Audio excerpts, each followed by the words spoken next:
श्री हरिवंश महर्षि, आपके चरणों में कोटि कोटि प्रणाम। महर्षि, माता पिता ने बचपन से पढ़ने के लिए हॉस्टल में डाला था। वहां गलत संगति के कारण दोस्ती के साथ गंदी वीडियो देखना और ब्रह्मचर्य का नाश करना सीख लिया। कई सालों तक ऐसा ही चलता रहा। एक ऐसा भी समय आया कि रोज तीन तीन बार ब्रह्मचर्य नष्ट करा। भगवान शिव की कृपा से आपके सत्संग मिला और नाम की महिमा आपसे सुनी। बहुत प्रयास करने पर भी गंदी आदत तो छूट गई है, बट महीने में 3-4 बार ये क्रिया हो जाती है। महाराज जी, क्योंकि शरीर एकदम खराब हो गया। अभ्यास अभ्यास गलत अभ्यास।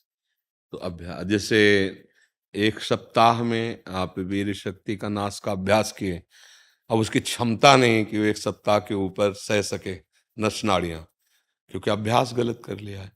यदि आप कोई कुचेष्टा ना करें, आहार शुद्ध रखें और व्यायाम करें, थोड़ी देर प्राणायाम करें और भगवत चिंतन करें, तो ये अभ्यास जो पूर्वाभ्यास होगा, पर धीरे धीरे अंतराय बढ़ता चला जाएगा और फिर ठीक हो जाएगा। इसमें ज्यादा चिंता करने की जरूरत नहीं। बस कुचेष्टा न करे, गंदी बात न करे, गंदे दृश्य न देखे। एक हृदय में नाड़ी है जिसको कहते हैं मनोवाहा नाड़ी। जब हम गंदी बात देखते हैं, गंदा चिंतन करते हैं, तो जैसे दूध में घी विराजमान रहता है, मंथन से निकलता है, ऐसे ही पूरे शरीर में वीर शक्ति विराजमान है। उसके लिए कोई थैली नहीं, जैसे पित्त की थैली है, कैसे वीर की थैली, ऐसा नहीं है, पूरे शरीर में है वो। और वो जहां मनोवाह नाड़ी गंदा चिंतन हुआ, तहां वो पूरे शरीर से मथ करके अब वो क्रिया करो या न करो, वो सोते समय स्वप्न दोष में या ऐसे बहुत जोर लगा के लोग शंका की, वो बाहर हो गए। इससे बहुत दुर्दशा हो गई नौजवानों की। आप ही नहीं हैं, ऐसे लाखों नौजवान हैं। मतलब हम कैसे बताएं कि 12-13 वर्ष की बच्चे की अवस्था है और वो इस रोग का शिकार है। गलत बच्चों का संग, मोबाइल आजकल सबके हाथ में, तो वो गंदे दृश्य, गंदी बातें। अब अगर संभाल सके तो संभाल सके, नहीं ये कोरोना से भी खतरनाक रोग है। बस एक ही उपाय है कि आप सुधरना चाहो, स्वाभाविक जो हो रहा है उस पर ध्यान मत दो। वो अभ्यास है, इसलिए वो नहीं, धीरे धीरे धीरे धीरे अंतराय बढ़ेगा और ठीक हो जाएगा। अगर आप छेड़ोगे नहीं तो धीरे धीरे ठीक हो जाएगा। पर इसके लिए बहुत बहुत क्षमता चाहिए, क्योंकि गलत अभ्यास हो गया है। ये अभ्यास आपके ना चाहने पर भी जबरदस्ती करवा लेगा। अभ्यास है ना, अभ्यास हर चीज का बहुत जोर का होता है। गलत अभ्यास कर लिया तो बहुत बुरा पतन होता है। ये बहुत बुरी स्थिति पैदा करता है। इसे समाज नहीं समझ पा रहे। कई बार इसीलिए आर्त भाव से दुखी होके कहा है कि नौजवान लोग जो इस गंदी आदत में फंसे हैं, उसका सपोर्ट हो रहा है। ऐसी फिल्में दिखाई जा रही हैं जिससे सपोर्ट है कि ये नॉर्मल बात है। ऐसे डॉक्टर कह रहे हैं कि नॉर्मल बात है।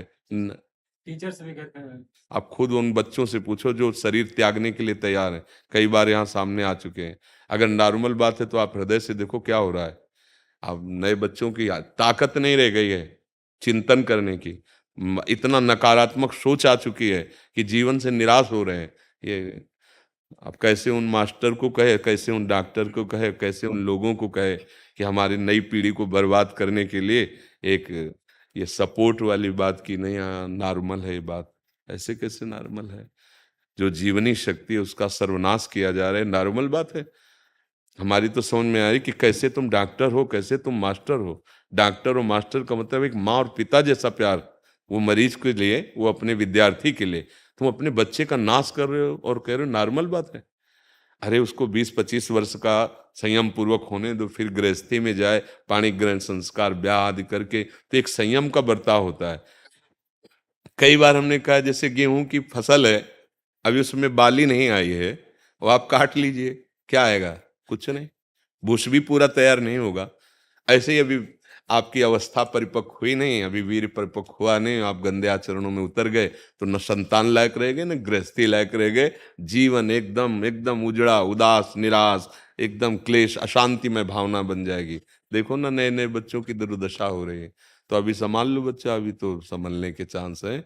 बकाया है बहुत खतरनाक। जिसने अपना लिया इस, उसको सुधरना बहुत ही कठिन है। भगवान का नाम, भगवान का आश्रय, भक्तों का संग, सोई बच सकता है, नहीं तो बहुत कठिन। छोटे छोटे बच्चे, इसके छोटे छोटे बच्चे शिकार हो रहे हैं।